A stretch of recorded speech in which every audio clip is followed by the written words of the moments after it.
So what if I told you that an ancient text from India, thousands of years old, might contain a complete theory of physics? One that, get this, comes to some conclusions that are uncannily similar to our own. Today, we are diving deep into a text called the Vedavigyan Alok to unpack its unique vision of the universe. It's a fascinating look at how it tried to solve the very same problems that puzzle our best scientists today. It really all boils down to this one huge question. With countless particles zipping through space every single nanosecond, why isn't the universe just a giant, chaotic mess? I mean, really think about it. How can a single ray of light from a star millions of light years away travel all that distance and still land right in your eye? Now, modern physics has its own set of answers, for sure. But the Vedavigyan Alok, well, it offers its own, and it's a profoundly different way of looking at everything. So, here's our roadmap for this explainer. First, we're going to look at the single cosmic force that this text claims is the foundation for, well, everything.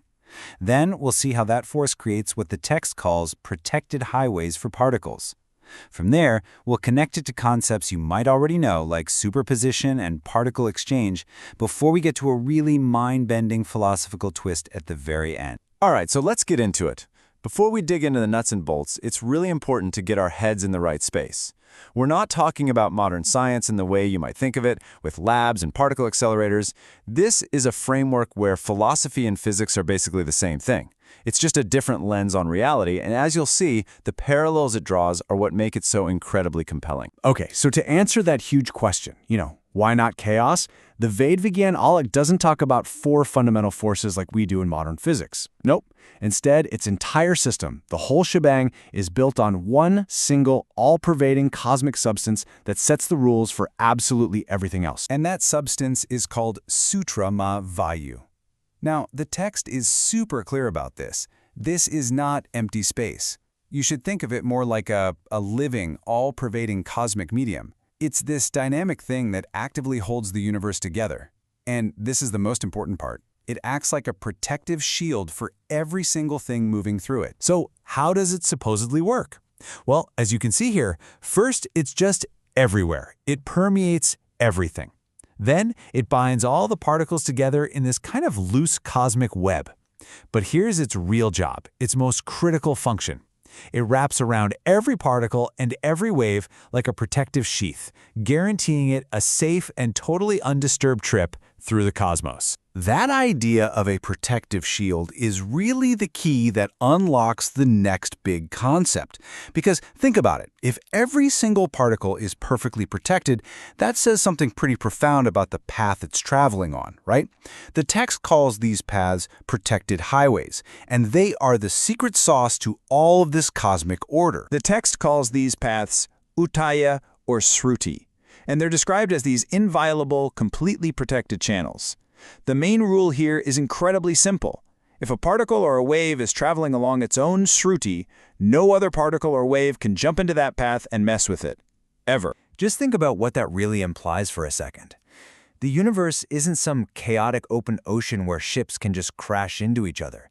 No, it's more like an infinitely complex highway system where every single car has its own personal, indestructible lane for all of time. No traffic jams, no accidents. Just perfect, orderly flow. That's the picture this ancient text is painting. Okay, but wait a minute. This brings up a huge question, right? And it connects to a concept from quantum physics you've probably heard of, superposition. We know particles and waves can and do occupy the same space at the same time. So if every particle is stuck in its own inviolable lane, how in the world could that ever work? Well, the text's explanation is pretty wild, and it's laid out in these 4 steps. First, you've got particles approaching each other on their own protected paths. Then, and this is step 2, that cosmic field, the Sutrama Vayu, wraps them both up in this momentary combined bubble. But, and this is the absolute key, the text says their core guiding force, a principle it calls Dhananjay Prana, stays completely separate and undisturbed inside that bubble. And so in the last step, they just pop out of that shared field and keep going on their original paths, totally unchanged. So you end up with 2 really different ways of explaining the same basic idea. Modern physics says one particle exists in many states at once. The Vidvigan Alok says, no, two distinct particles share a temporary protective bubble, but their core identities and their paths never actually merge at all. It's just a fascinating contrast in perspective. But this no collision rule creates yet another puzzle. If particles can't ever actually touch, how do forces like attraction and repulsion even work? I mean, how do they influence each other? Modern physics answers this with the exchange of force-carrying particles like virtual photons. And this is where it gets crazy. The Vidviganalog describes a mechanism that is almost identical. It describes the exchange of something it calls Marut rays. These are defined as these really subtle rays of prana. You can think of it as cosmic energy that get passed back and forth between particles. And it's this exchange that supposedly creates the forces we see. And right here is where the parallel just becomes, wow, undeniable. The text literally says that what modern science calls a virtual photon is what it calls these Marut's rays. So in both systems, you have these invisible messenger particles being passed between other particles to create a force. The words are ancient, but the concept is instantly recognizable. So everything we've talked about so far, the cosmic field, those protected highways, the exchange particles, it all leads us to this final and honestly pretty profound philosophical twist. Because the text takes this idea of exchange and asks a very simple but very deep question about cause and effect. Who's really in charge of the interaction? You know, think about it for a second.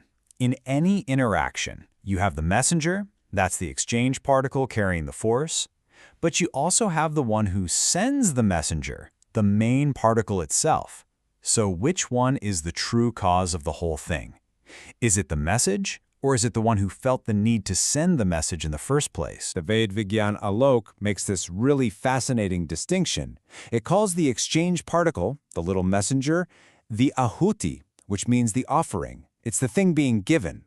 But it calls the primary interacting particles the Hota, which means the invoker, or the one who calls. And the text delivers the punchline in its own words.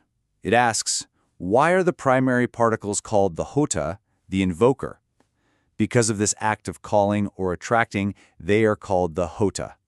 In other words, they are the ones who kick off the whole process. This one simple distinction completely flips our normal view of causality on its head.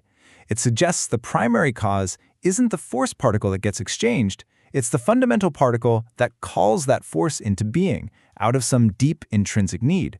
The real driver of the interaction is the invoker. So at the end of all this, we're left with this incredible echo across thousands of years. You have an ancient philosophical text on one side and modern mathematical physics on the other, and both are describing an orderly universe built on protected paths and exchanged forces. It really makes you wonder, are these just different languages trying to describe the same deep underlying reality? Or does the language we use to describe the universe actually shape the reality we're able to see?